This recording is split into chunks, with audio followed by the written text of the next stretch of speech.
Graça e paz, queridos. Estamos aqui para dar início a essa aula da Escola Bíblica Dominical, para um tema tão importante, que diz respeito à família, diz respeito à igreja, e é tão atual. Para isso nós precisamos muito orar, pedir a sabedoria de Deus, para que nós não falemos nada diferente do que seja a sua vontade. Vamos orar.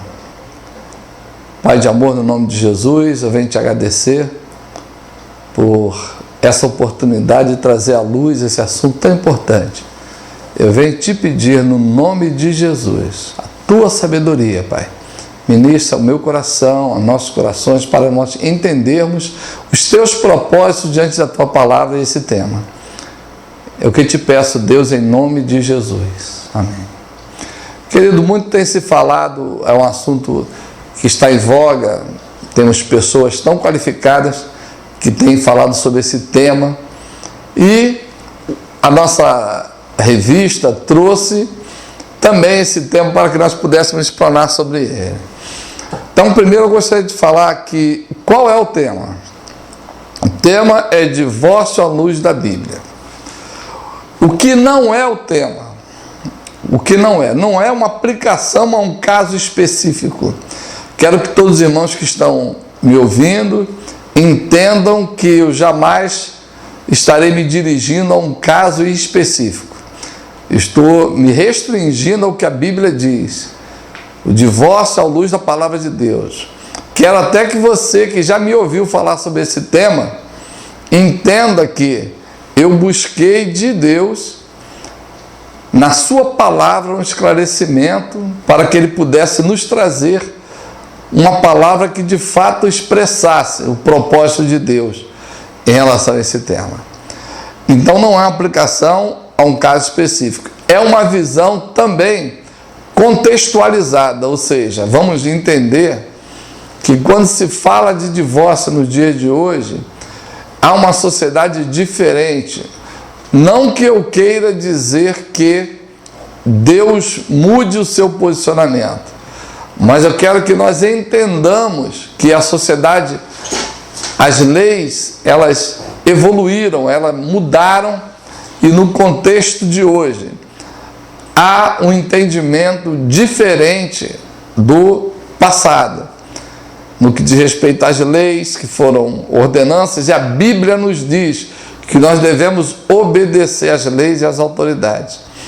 Então, no que diz respeito ao casamento, houve uma mudança. Que mudança foi essa? Entendemos que a sociedade lá de 4.000, 2.000 anos atrás tinha uma visão diferente da atual. Podemos ver até na nossa sociedade brasileira que a mulher, há tão pouco tempo atrás, que não temos 100 anos, que a mulher não votava, a mulher não tinha uma participação ativa. Então ela era tratada como se fosse uma coisa, uma propriedade do homem.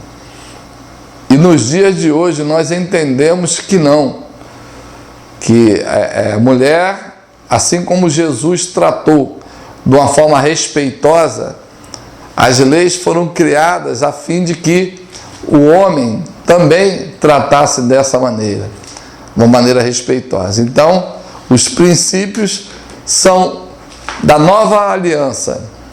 Quando Jesus se referiu a divórcio na Bíblia, nós vamos ver que ele se referiu a uma aliança de amor. Quando ele fala de casamento, ele fala também de uma aliança de amor. Para que nós tratemos desse assunto, precisamos entender um pouco sobre aliança também. E nós vamos entender que existia, na época lá de Abraão, os povos antigos faziam alianças.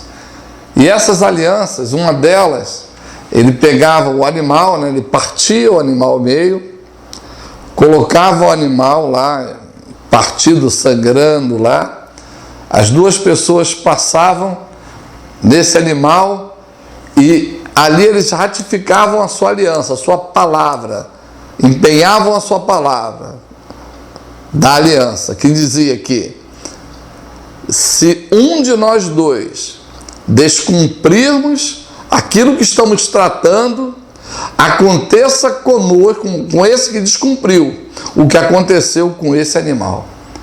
Ou seja, a aliança era um pacto de até o limite, que era a morte. Então, nós entendemos que o casamento é um vínculo que é uma aliança firmada.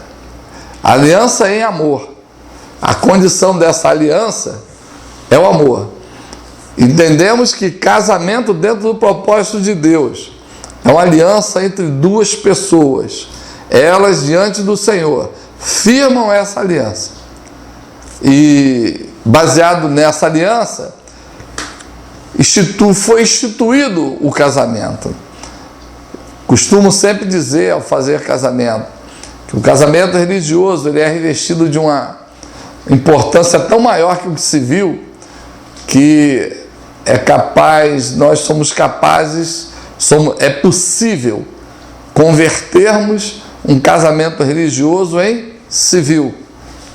E o oposto não. Nós jamais converteremos um casamento civil em religioso. Isso não existe. Tamanho, então, vê a importância do casamento religioso. Nosso texto básico ele se encontra no Evangelho de Mateus 19:6, que diz: assim já não são mais dois, mas uma só carne. Portanto, que Deus ajuntou, não o separe o homem. Esse versículo que você possa refletir nele. O alvo da nossa lição é ter condições de compreender o que a Bíblia diz a respeito da quebra do acordo, do casamento feito entre um casal e Deus. Isso aí nós vamos ver lá desde o Velho Testamento, vamos ver os versículos que falam a respeito do questionamento do povo a Moisés. Aqui está uma estatística do registro civil segundo o IBGE. Isso aqui dá para nós analisarmos aí, observarmos. O que é isso? Isso é evolução de quantidade de divórcio de 1984 a 2011. Olha só a diferença. O aumento era em torno de, a cada casamento era 0,46, a proporção da taxa de divórcio. Hoje chegou a 2,6. Então nós vemos um aumento absurdo, na taxa de divórcio. E aqui em um ano só, a evolução em um ano apenas, em 2010 e 2011, nós tivemos um aumento de 46% na evolução da taxa de divórcio. O que causou isso aí? Conforme eu falei, a sociedade ela funciona através das leis. E houve uma mudança no texto constitucional em 2010. A Constituição foi alterada.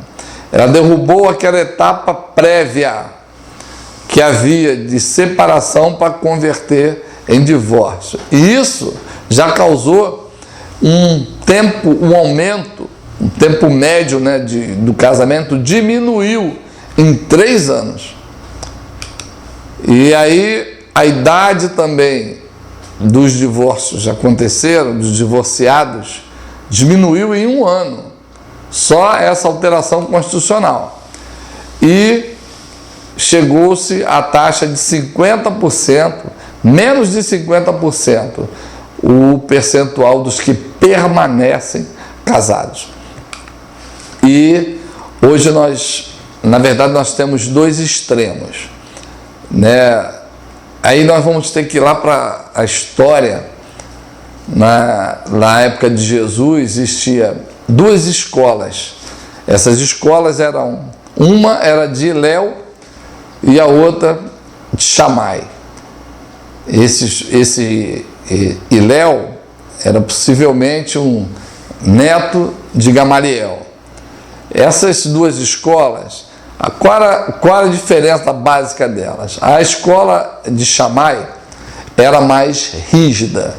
Ela só aceitava o divórcio se houvesse no caso a infidelidade, não o adultério. Isso aí fazia menção à lei de Moisés, a Moisés, né, quando foi questionado. Então só aceitava a escola de Shammai se houvesse adultério no casamento. Não havendo perdão, aceitava o divórcio, a carta de divórcio. Aí o homem daria essa carta de divórcio à mulher e ela, com essa carta, ficaria livre.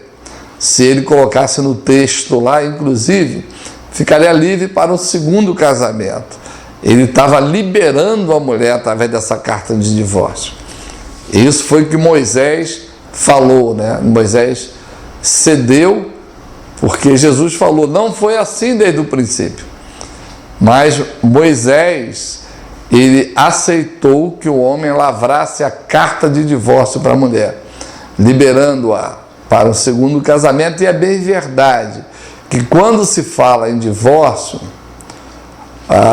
o propósito de se falar e o questionamento levado a Moisés tinha como objetivo o recasamento e não simplesmente a separação, porque as antigas religiões, elas atraíam os judeus através de casamentos, vínculos entre homem e mulher. E isso que levou, né, muitos judeus a se desviarem, a se misturarem, vamos dizer assim, né, com outros povos, foi a atração por outras mulheres. E então foi quando eles questionaram Moisés quanto à possibilidade da carta de divórcio. Nós vamos ver no decorrer da nossa lição. Então, como eu falei, não estou aplicando a caso específico, não estou me referindo a ninguém, nenhum caso. E caso você tenha dúvida, eu estou deixando aqui meu telefone para nós individualizar. Mas por que individualizar? Porque nós não podemos generalizar situações diferentes. Recentemente nós tratamos do caso de igualdade e equidade. Nosso Deus é um Deus de equidade e justiça, e não de igualdade. Então, pelo princípio da equidade, né, nós entendemos que Deus, ele nos vê de uma forma individualizada. Para cada situação é enxergado de um modo, porque nem tudo é igual. O fato interessante é que muita gente se apega muitas vezes a esse termo de o que Deus uniu, o homem não separe, e muitas vezes isso é usado em prejuízo do relacionamento, como se a responsabilidade de manter-se o casamento fosse atribuída a Deus, né? O que Deus uniu, o homem não separe. Mas quem muitas das vezes separa não é Deus, é o homem que separa. Então o homem não deva separar, porque muitas vezes ele dá motivos da separação.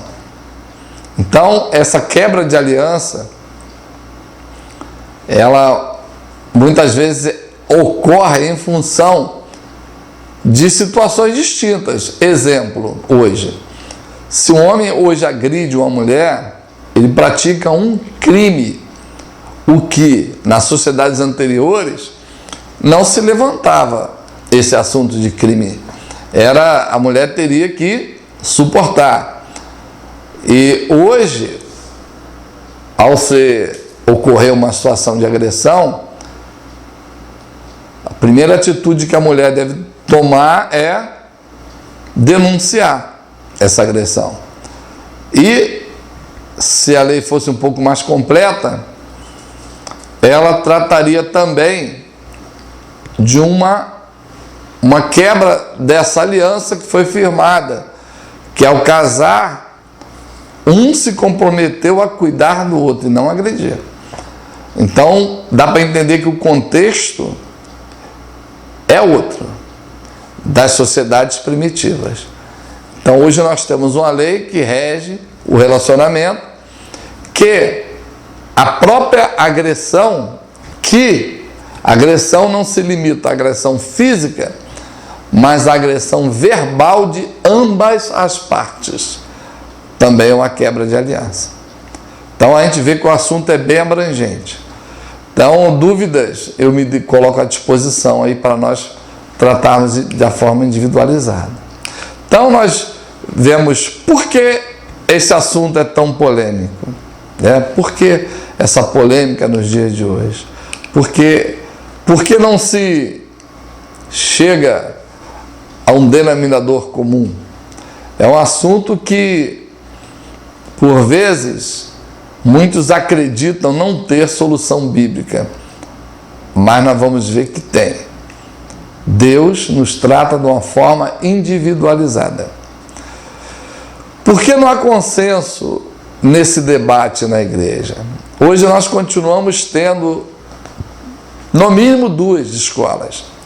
Falei da escola de Shammai. Existia a escola de Hillel. A escola de Hillel, aquela que aceitava que houvesse separação por qualquer motivo, né? Então Shammai aceitava na condição de haver um adultério, uma relação sexual ilícita. E essa relação sexual chamada ilícita, vale nós comentarmos que existiam 2 situações básicas. Uma delas é que, estando a mulher desposada, como estava Maria com José, caso houvesse um casamento e ele descobrisse que ela não era mais virgem, por exemplo, tinha tido relações sexuais que não com ele, daria motivo também de ele deixar de casar com ela, né? E no caso também, depois de casado, né, eles próprios, antes do casamento, eles próprios tendo relações pré-conjugais, também seria motivo, né, uma forte quebra de aliança. Porque há um crescimento considerável nos casos de divórcio nas famílias cristãs. Nós vamos ver que o fundamento é sempre o mesmo. Vemos que a igreja de Corinto, lá em 1 Coríntios 7, o apóstolo Paulo trata do assunto do casamento. Havia cultura grega, onde havia uma apologia ao prazer. E o apóstolo Paulo, ele trata desse assunto quando ele fala que a carne guerreia contra o espírito para que não façais aquilo que quereis. Então hoje, vemos também, nos dias de hoje, uma sociedade hedonista. Vemos uma sociedade que, em busca do prazer, dificilmente nós veremos um homem se separando para casar com a mulher mais velha, ou o inverso também. Então nós vemos que o fundamento de tudo, muitas das vezes, está ligado ao prazer. Então o motivo, a motivação dos divórcios, muitas das vezes é o mesmo fundamento que aconteceu lá na Grécia. E vamos perguntar, afinal das contas, o divórcio é permitido por Deus? Então nós vamos tratar, né, desse questionamento. Divórcio no Antigo Testamento. Lá em Deuteronômio 24, a Bíblia começa a falar sobre isso. Se um homem casasse com uma mulher e depois não a quiser mais por encontrar nela algo que ele reprova, dará a certidão de divórcio à mulher e a mandará embora. Se depois de sair de casa ela se tornar mulher de outro homem e o segundo homem, o marido, não gostar mais dela, lhe dará a certidão de divórcio e mandará embora a mulher. Ou também, se ele morrer, o primeiro marido que se divorciou dela não poderá mais casar-se de novo com ela, visto que ela foi contaminada. Seria detestável para o Senhor. Não tragam o pecado sobre a terra, que o Senhor, o seu Deus, lhes dá por herança. Então era uma regra do Antigo Testamento do divórcio. Caso o homem desse certidão de divórcio para a mulher, ela contraísse o segundo casamento, e na hipótese do segundo marido dar uma carta de divórcio para ela, ela não poderia voltar ao primeiro marido. E caso também ele viesse a morrer, o primeiro marido não poderia casar com ela também. Esse comentário de Moody aqui na página 83, que diz que Deus planejou os laços matrimoniais deveriam ser terminantemente indissolúveis.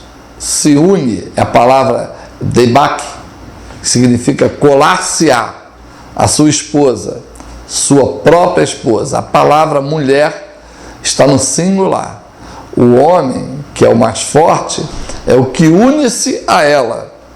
A esposa ficará segura ao marido, se ele exercer sobre ela o tipo de poder amoroso. É um poder amoroso, descrito nesse versículo. O que Deus ajuntou, não separe o homem. Esta é uma declaração antiga, mas é verdadeira. A palavra de Deus para todos os corações da atualidade e para sempre. Existe uma submissão, sim, existe uma aliança, existe essa aliança. Mas o que une, o propósito da união, né, o poder que existe dessa aliança, é o poder amoroso, é aquilo que vincula as duas pessoas. Eu gosto muito de falar isso antes de que essa aliança seja feita. Qual a motivação do seu casamento? O que está levando a casar? Certa vez eu sempre comento que um professor de direito fez um comentário interessante. Ele falou que se diante do juiz de paz, geralmente o juiz de paz, geralmente não, é obrigação dele perguntar aos nubentes, fulano de tal, é de sua livre e espontânea vontade casar-se com fulano de tal? Se por qualquer motivo ele chegou ao casamento, que esse motivo não tenha sido o amor, e na hora o nubente responder, não, estou aqui para cumprir minha obrigação, porque aconteceu isso, isso e isso, o casamento não ocorre, porque tem que ser de livre e espontânea vontade, ou seja, aí expressa o poder amoroso. Deus jamais vai dar uma palavra de casamento para alguém sem que haja o amor, que é o vínculo de tudo. Essa aliança é firmada no amor. Então essa é a base do casamento. Muitos casamentos não ocorrem em função do amor, ocorrem em função de talvez erros que muitas vezes redundam num outro erro, a fim de tentar encobertar o erro diante dos olhos de Deus, Deus que tudo vê e tudo sabe. Então o erro diante de Deus requer de nós arrependimento e não a concretização de um segundo erro. Então o vínculo do casamento é o amor. Aí desde as alianças, desde o Velho Testamento, Deus estabeleceu amor como sendo um vínculo para o casamento. Existiam então duas proibições para o divórcio na lei de Moisés. Lá, Deuteronômio 22, 13, diz: se o homem casar-se e depois deitar-se com a mulher, rejeitá-la e falar mal dela, e difamá-la, dizendo, casei-me com essa mulher, mas quando cheguei a ela, descobri que ela não era mais virgem, o pai e a mãe da moça trarão aos líderes da cidade junto à porta a prova da sua virgindade. Muitas vezes tinha-se o lençol sujo de sangue, alguma prova de que houve o rompimento do ímen. Então o pai da moça dirá aos líderes: dei a minha filha em casamento a esse homem, mas ele a rejeita. Ele também a difamou e disse: descobri que a sua filha não era virgem, mas aqui está a prova da virgindade da minha filha. Então os pais dela apresentarão a prova aos líderes da cidade e eles castigarão o homem. Aplicarão a ele a multa de 100 peças de prata, que serão dados ao pai da moça, a título talvez de dote, pois esse homem prejudicou a reputação de uma virgem israelita, e ele não poderá divorciar-se dela enquanto viver, porque até que a morte os separe. E como havia né, adulto, essa aí é por difamação. Então, nessa situação, era proibido o divórcio. Primeiro porque havia uma mentira, depois uma difamação em relação à mulher. Então, havendo a prova de que não houve, que a moça era pura, e ele está difamando-a, existiria a proibição do divórcio. Proibições para divórcio na lei mosaica ainda. Deuteronômio 22, 28 a 29. Se um homem se encontrar com a moça sem compromisso de casamento, se a violentar, e eles forem descobertos, ele pagará ao pai da moça 50 peças de prata. Terá que casar-se com a moça, pois a violentou. Jamais poderá divorciar-se dela. Então, se houvesse uma relação pré-conjugal, haveria uma obrigatoriedade de casamento e proibição de divórcio. Agora vamos para o Novo Testamento, orientações de Jesus. Mateus capítulo 5, 31 e 32. Também foi dito: quem repudiar sua mulher, dê-lhe carta de divórcio. Eu, porém, vos digo que todo aquele que repudia sua mulher, a não ser por causa de infidelidade, a faz adúltera. E quem casar com a repudiada, comete adultério. Convém lembrar que somente Mateus relata essa condição, essa exceção.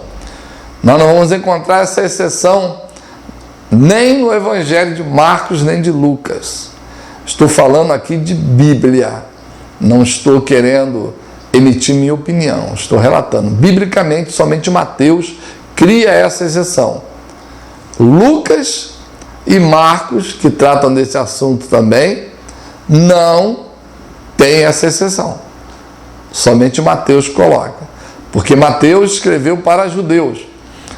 E judeus, ele fez como referência a lei de Moisés.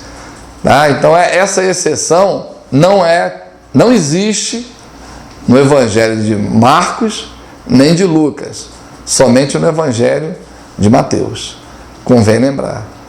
Divórcio, olha, essa foi a orientação de Jesus.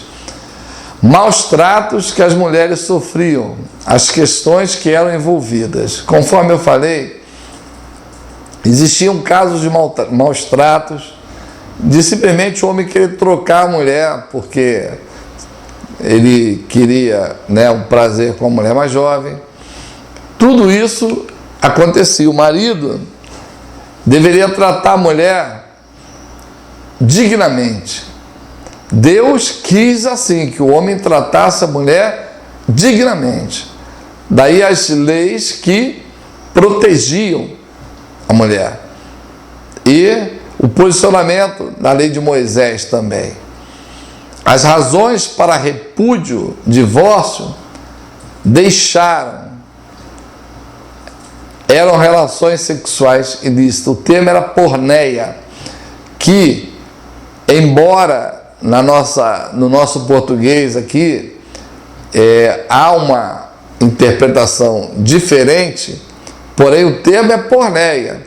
E lá no hebraico é aplicável tanto a solteiro, tanto a casar, a adultério, quanto a fornicação.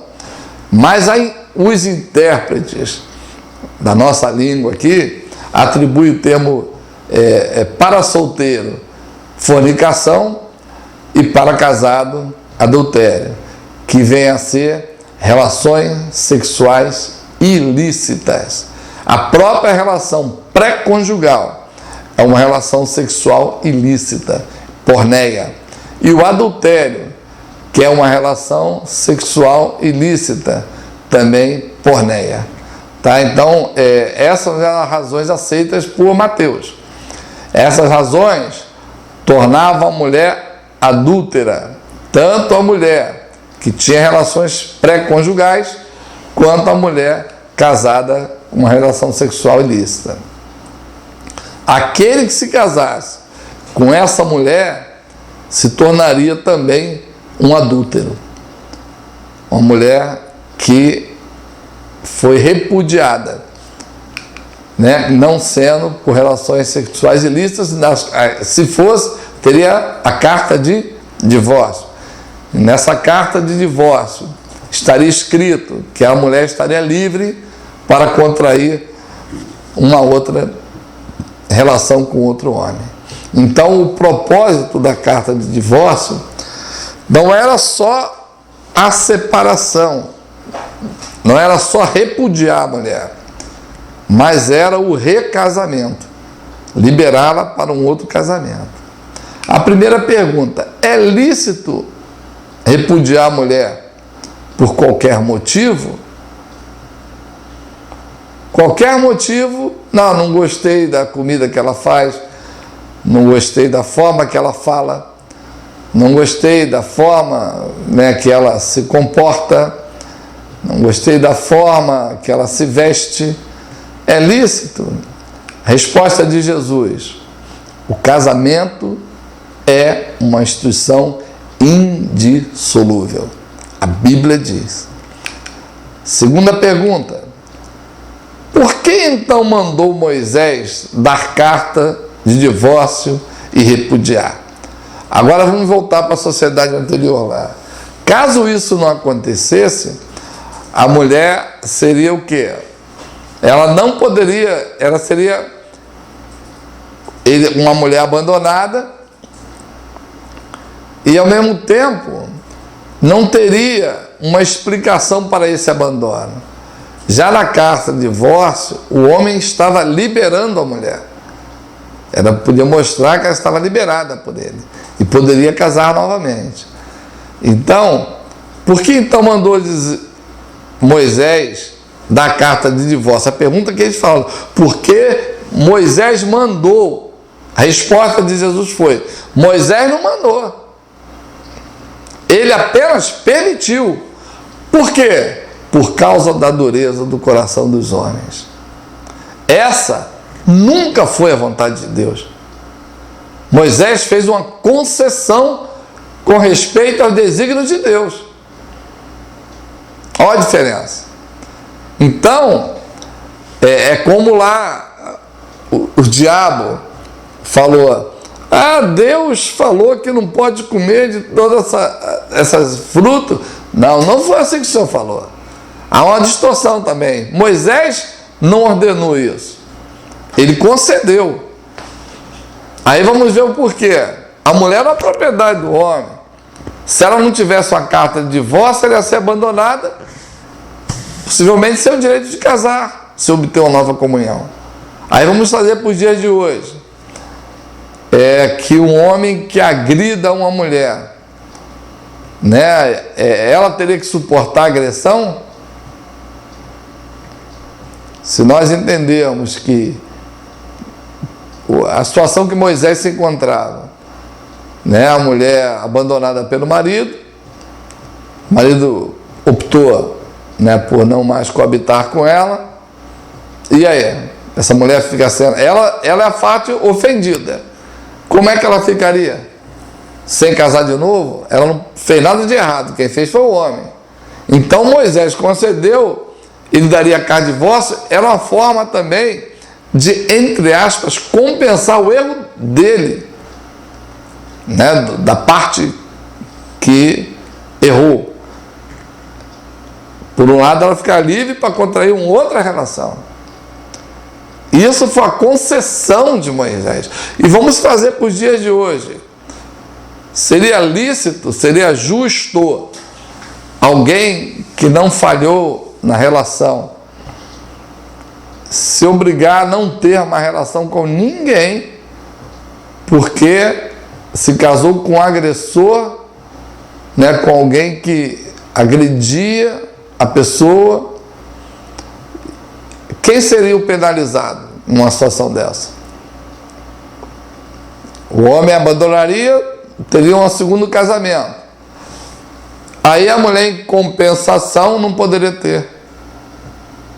Vamos contextualizar, vamos entender isso aí segundo o Deus justo, o Deus de equidade e justiça. Então Moisés não mandou, Moisés permitiu, por causa da dureza do coração. O homem insistia em ter outras mulheres. insistia, a dureza do coração, a carta de divórcio, o que ela fazia com a mulher? Liberava a mulher a ter uma outra relação, um outro casamento em função do erro do cônjuge dela e não dela. Essa foi a concessão de Moisés. Hoje seria justo, lícito penalizar a mulher agredida pelo marido constantemente a permanecer só? Aí vamos contextualizar, nós temos que contextualizar. Foi uma concessão, mas não foi assim desde o princípio. Foi uma permissão, mas no projeto de Deus não era isso que Deus queria. Pode o crente divorciar-se em nome da espiritualidade para ter uma vida mais piedosa diante de Deus? Ou seja, o marido, não, agora eu sou do Senhor, vou buscar o Senhor, em função disso vou me separar. Pode isso? Isso é lícito? O apóstolo Paulo respondeu não. Lá nós vamos ver lá em 1 Coríntios capítulo 7, versículo 10 e 11. Pode o cônjuge descrente, quando ele não deseja a separação?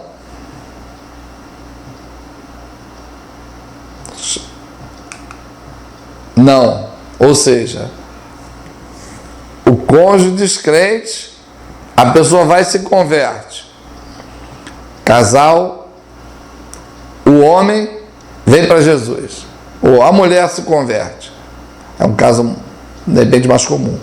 Mulher se converte, casada. Aí o marido consente habitar com ela, o que o apóstolo coloca lá no 1 Coríntios 7.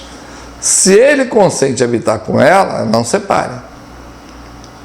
Aí pergunta, se o marido descrente não quer, não deseja, a mulher pode separar-se? Não, não pode. Paulo apenas legisla sobre o caso de pessoas que já estavam casadas quando foram convertidas ao cristianismo. Tornaram-se nova criatura, nasceram de novo, mas ele consente habitar com ela crente. Não pode separar. Agora, existe a hipótese: pode um cônjuge descrente divorciar-se do crente? O descrente não quer habitar mais com aquela mulher que se converteu.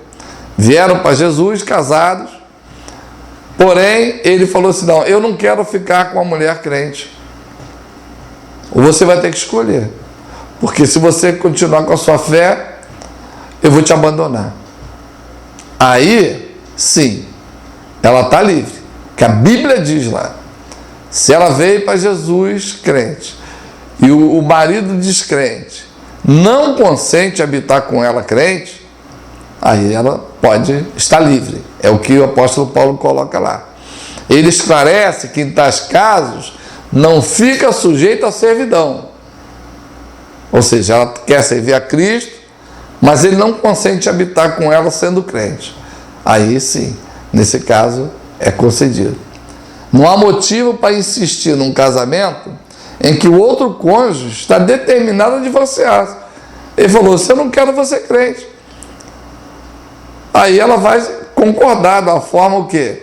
Amigável. Ela não vai poder falar assim: não, eu sou crente, eu não consigo, Deus não quer que separe, eu não vou, acordar, vai ter que ser litigioso. Não, ela tem que concordar, porque a Bíblia diz que se ele quer separar dela, porque ela é crente, ela tem que aceitar. Isso aí ele não quer. O casamento, assim como no casamento, para que ele haja, tem que haver uma concordância. O que muitas vezes as pessoas não entendem, que às vezes querem, às vezes a pessoa vem para Jesus, não está casada, no papel, civilmente casada. Aí vem para a igreja, aceitou a Cristo, vem para a igreja. Muitas vezes cria-se uma obrigatoriedade daquela pessoa casar. Só que a pessoa não entende que o casamento não acontece se as duas pessoas não quiserem. Para que haja um casamento, ambos têm que querer casar, senão não acontece o casamento. Então a pessoa não entende que há necessidade das duas pessoas quererem. E o outro cônjuge, da mesma forma, para permanecerem casados, há necessidade que os dois consintam. Do contrário, um vai se divorciar do outro. A aplicação dos princípios bíblicos, princípios para os casais. A pureza sexual é reservada ao leito conjugal. O propósito de Deus para o casamento é que seja um para o outro. Isso aí é ponto determinante com a relação. Hebreus 13:4 diz: honrado seja entre todos o matrimônio e o leito sem mácula ou mancha, pois os devassos e adúlteros Deus o julgará. Ou seja, o relacionamento sexual é de um para com o outro. 2 princípios bíblicos para a igreja lidar com pessoas que estejam enfrentando o divórcio. Primeiro delas, manter o ensino fundamentado na palavra de Deus. Queridos, se nós fôssemos nos permitir filosofar, ou seja, eternizar o pensamento, nós criaríamos muitas regras, muitas permissões, mas o nosso ensino aqui é dentro da palavra de Deus. O que a palavra de Deus diz a respeito. Então, o fundamento é a palavra de Deus. E a Bíblia diz que nós devemos também ensinar a uma geração corrupta. Nós vemos lá em 2 Timóteo 3:1. Saiba disso, nos últimos dias sobrevirão tempos terríveis. Eu tenho pregado, tenho falado muito em relação a isso. Creio piamente que nós vivemos, somos a última geração. Como nos nossos dias, somente nos dias de Noé e de Sodoma e Gomorra, em relação a tudo que é princípio bíblico. Então, a palavra de hoje, nós somos considerados fundamentalistas, quando nós nos baseamos no que a Bíblia diz. Mas nós cremos que a Bíblia é a palavra de Deus. 2 Timóteo 1:3, na presença de Deus e de Cristo, que há de julgar os vivos e os mortos por sua manifestação, do seu reino, eu o exorto solenemente. Pregue a palavra, estando preparado a tempo e fora de tempo. Repreenda, corrija, exorte com toda paciência e doutrina, pois virá tempo em que não suportarão a sã doutrina. Pelo contrário, sentindo coceira no ouvido, segundo seus próprios desejos, juntarão para si mestres para si mesmos. O que mais nós vemos são canais, Clique no meu sininho, inscreva-se no meu canal. Sempre tem alguém disposto a falar aquilo que você quer ouvir. É aqui que a Bíblia coloca: muitos terão comichão, o ouvido coçando. Eu quero ouvir uma palavra que me agrade, que me atenda, que satisfaça a minha opinião. Mas nós temos que pregar o que a palavra de Deus diz, deixando por terra o que eu penso, o que você pensa, mas nos baseando no que a Bíblia diz para nós. Nós vivemos esses dias difíceis. Nós vemos muita pregação de palavras sem contexto bíblico, sem fundamento bíblico. Estamos aqui para pregar segundo o que a Bíblia diz. Porque eu, Paulo, tenho opinião. E muitas vezes minha opinião pode até confrontar ou conflitar com a Bíblia. Porém, nós cremos ser a Bíblia o manual do bem viver, da bem-aventurança, da felicidade. Filipenses 2,15 diz: para que venham tornar-se puros e irrepreensíveis, filhos de Deus, inculpáveis, por meio de uma geração corrompida e depravada, na qual Vocês brilham como estrelas no universo, retendo firmemente a palavra da vida. Assim, no dia de Cristo, eu me orgulharei de não ter corrido, nem me esforçado inutilmente. Ou seja, valeu a pena pregar, porque aquilo foi de utilidade para vocês. O apóstolo Paulo escreveu aos Filipenses. E ele falou, para que venha a tornar-se puro. Ou seja, há um processo. Deus está sempre disposto a nos purificar, a nos transformar. Caso você esteja na situação, que você julga errada, esteja certo, Deus sempre vai estar disposto a te tornar puro. Daí a minha fé de que todas as situações são passíveis de serem transformadas. Foi isso que ele escreveu, para que venham a tornar-se puros e irrepreensíveis. Se relacionamentos anteriores não foram segundo a palavra de Deus, seu relacionamento hoje se torne agradável aos olhos de Deus. Isso é que ele está escrevendo aqui. Para que venham a tornar-se puros e irrepreensíveis. Ou seja, existe essa possibilidade e é isso que Deus quer. Reeducar os divorciados e recasados. Outro objetivo. Somos reeducados. Pode ser até que você tenha ouvido uma palavra diferente, mas o que nós estamos buscando é fundamentar na palavra isso aí. Os divorciados e recasados. É papel da igreja reeducar, corrigir, auxiliar as que estão lutando contra o pecado. São duas coisas diferentes. O divorciar e o recasar. Embora desde Moisés, quando se requereu a carta de divórcio, o que o homem queria, na verdade, era recasar. Ele queria abandonar a esposa da carta de divórcio e contrair outro relacionamento. Não é diferente dos dias de hoje. Agora, os processos são distintos. O divorciar-se, permitido pela Bíblia, é em função do relacionamento sexuais ilícitos. É uma coisa. O recasar é outro processo. E entendemos que, aos olhos da palavra segundo o Evangelho de Mateus, tão somente na condição de relações sexuais ilícitas, aí sim é permitido que se divorcie. Gálatas 6:1, irmãos, se alguém for surpreendido em algum pecado, vocês que são espirituais deverão restaurá-lo com mansidão. Cuide-se, porém, cada um, para que também não seja tentado. Ou seja, vivemos numa sociedade corrupta, vivemos numa sociedade em que princípios os próprios princípios de família são chamados evoluídos, são mudados. A palavra de Deus, porém, permanece para sempre. Hoje é tempo de quê? Se reorientar, reeducar, conforme nós estamos vendo aqui. É momento de parar, refletir, pegar os princípios de Deus e aplicarmos a nós. É tempo de mudança, é tempo de restauração.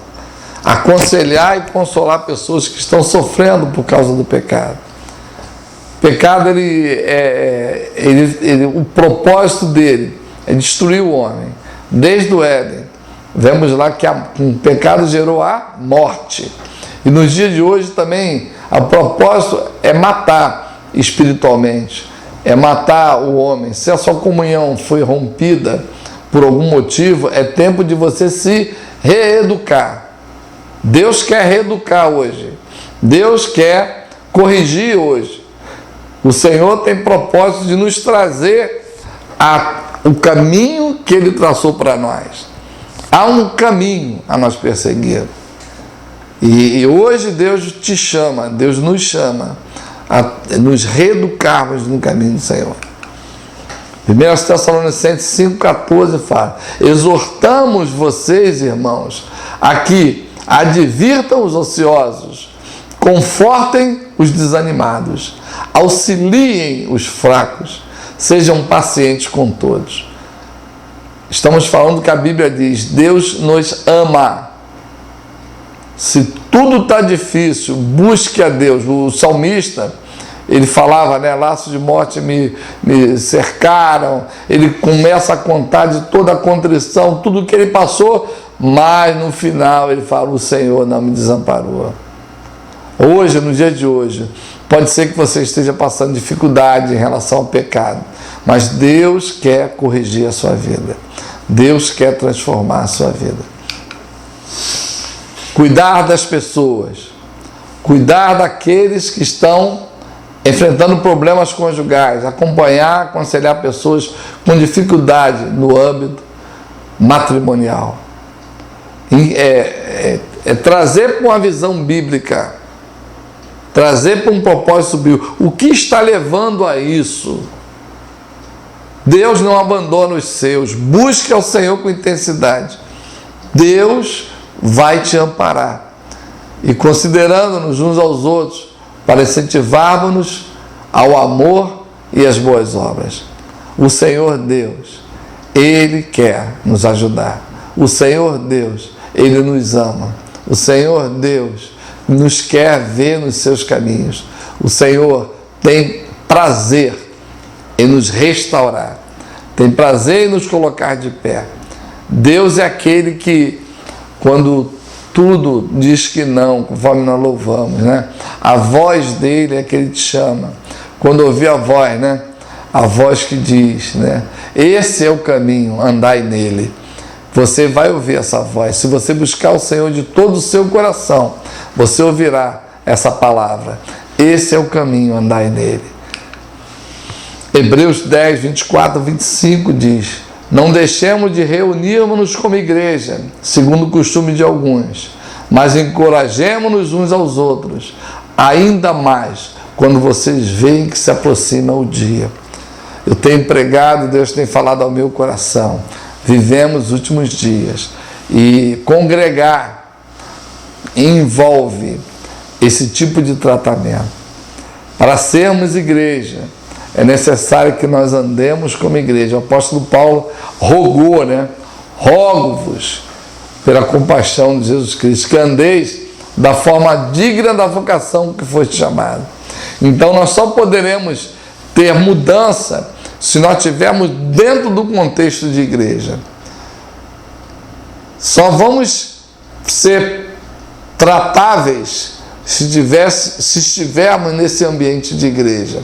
E a primeira coisa que normalmente acontece quando a pessoa sai da direção de Deus é se afastar desse contexto de igreja, porque ela sabe que os princípios que estão norteando a sua vida não são aqueles traçados por Deus.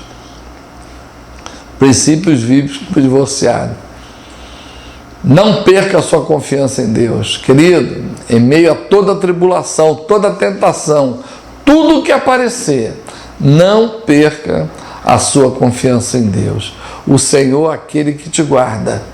Creia piamente nisso aí. Provérbios 3, 5 fala: confie no Senhor de todo o teu coração e não se estribes no teu próprio entendimento. Reconheça o Senhor em todos os seus caminhos e Ele endireitará as suas veredas. Não seja sábio aos seus próprios olhos. Tema ao Senhor e evite o mal. Isso lhe dará saúde ao seu corpo e vigor aos seus ossos. O que é isso? Não é me estribando nos meus próprios pensamentos, mas tendo um rumo, tendo uma direção, que é o quê? A lei do Senhor, que é perfeita e restaura a alma. Esse é o fundamento. Então o provérbio nos adverte: confie no Senhor, não se apoie no seu próprio entendimento. A nossa tendência é querer nos justificar diante de Deus, nos justificar nossas atitudes muitas vezes erradas. Porém, é o nosso próprio entendimento. Se nós nos estribarmos no nosso próprio entendimento, nós vamos afundar. Mas se nós confiarmos no Senhor de todo o nosso coração, a Bíblia diz: reconhece em todos os seus caminhos, Ele endireitará as suas veredas. Há uma promessa de Deus.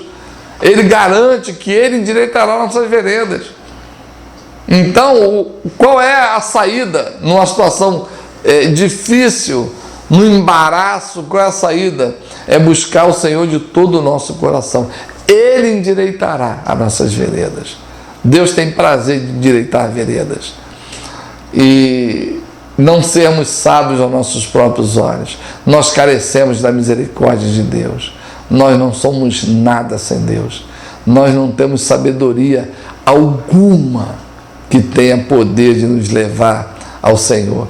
Se dão suas próprias palavras, seus próprios preceitos, o seu próprio poder, porque Ele fala, reconhece o Senhor, os seus ouvintes, Ele que endireita as nossas veredas, não somos nós próprios. Nosso papel é confiar, entregar. Aqui o que nos cabe é confiar, aqui, não nos apoiar em nós mesmos, reconhecer o Senhor, o que nós temos que fazer. E Ele endireitará as nossas veredas, é o que a Bíblia diz. Ele tem esse poder de nos endireitar. E aí ele fala, e isso nos será saúde para o nosso corpo e vigor para os nossos ossos. Ou seja, até nosso corpo, a nossa alma será restaurada. Se o relacionamento com Deus estiver abalado, restaure-o, pois Deus quer ajudá-lo. É essa certeza que não pode sair do nosso coração. Provérbios 28:13 diz, quem esconde os seus pecados não prospera, mas quem os confessa os abandona. Encontra misericórdia, glória a Deus. Então, olha só outras ações. Esconder pecado não prospera. Esconder diante de Deus um pecado nunca vai prosperar. Mas quem confessa e abandona, encontra misericórdia. Certeza. Então, confessar ao Senhor e abandonar o pecado, acha misericórdia. Tenha certeza disso aí. O único caminho é esse, não tem outro, a Bíblia garante isso aí. Isaías 55:6 diz, busca o Senhor enquanto se pode achar, clamem enquanto Ele está perto, né? Em versões tradicionais falam, buscar o Senhor enquanto se pode achar, invocar enquanto está perto. O Senhor está perto de nós, Deus está bem juntinho de nós. Ele é aquele, como a Bíblia, a igreja é comparada à noiva do Senhor. E lá naquela visão que nós falamos lá do início do Velho Testamento, que o marido é aquele que é o mais forte, que traz o mais fraco. Imagina Deus com a igreja. Deus, Ele vai e traz a sua igreja para perto de si. Né? Está perto de nós. Ele está sempre disposto. O que você tem feito para ter um casamento saudável? Marido, você mulher, o que você tem feito? Qual tem sido o seu posicionamento? Como tem sido o seu entendimento de casamento? Então, nós podemos concluir que quando nós entendemos a declaração bíblica de que o casamento deve ser para toda a vida, percebemos as vantagens que ele oferece. O casamento dá estabilidade, a vida espiritual, a vida emocional, a vida, até a vida física, sexual, tudo isso está ligado ao casamento. E o casamento como plano de Deus. Seremos capazes de vencer os momentos de esfriamento do romantismo. As variações sofridas no relacionamento são compensadas pela disciplina em manifestar o amor ágape, aquele que Deus requer para o casamento. Também, né? Esfriamento. Um pouco tempo de casado, eu vi uma palestra que o pastor falava que o casamento tinha momento que dá vontade de chutar o pau da barraca e ir embora. Aquilo me assustou, será que ele está falando a verdade? E depois de ler alguns livros sobre o tema, tem As 4 Estações do Amor, em que ele fala que todo mundo gosta de verão, de ir para a praia, de curtir o sol, né? Esse verão é muito bom, mas uma coisa certa que tem é que o inverno vai chegar. O inverno vai chegar, o verão vai chegar, a primavera vai chegar, depois também vai chegar o outono, mas depois o verão vai chegar de novo. Então, há ciclos no relacionamento. Talvez você esteja passando o inverno agora, né? Então, saiba que o verão vai chegar, a primavera vai chegar, o outono vai chegar. Ou você esteja passando por um verão, prepare-se. O inverno vai chegar, dificuldade vai chegar, vai bater a porta. Crente, não crente, tudo vai chegar para o relacionamento. Esteja preparado para isso. E quando chegar o inverno, o que você faz? Discipline, bota um casaco, discipline-se para o inverno, prepare-se para o inverno. Não queira botar a roupa de verão no inverno, você vai se dar mal, vai ficar doente. Então, nós devemos nos disciplinar. Palavra que muita gente não gosta, disciplina. Né? Mas disciplina está em tudo na Bíblia. E nós devemos, para que manter o relacionamento no inverno, precisamos de disciplina. Precisamos manifestar esse amor ágape, que vai muito além do amor eros. Né? Seremos capazes de fazer a aliança matrimonial funcionar como resultado do nosso compromisso com Deus e com o nosso próprio casamento. Então nós temos um compromisso diante de Deus e temos um compromisso diante do cônjuge também. Que essa aliança nós não possamos negligenciar dela. Nós possamos crer no Senhor, entregar, confiar, sabendo que nós não batalhamos sozinhos.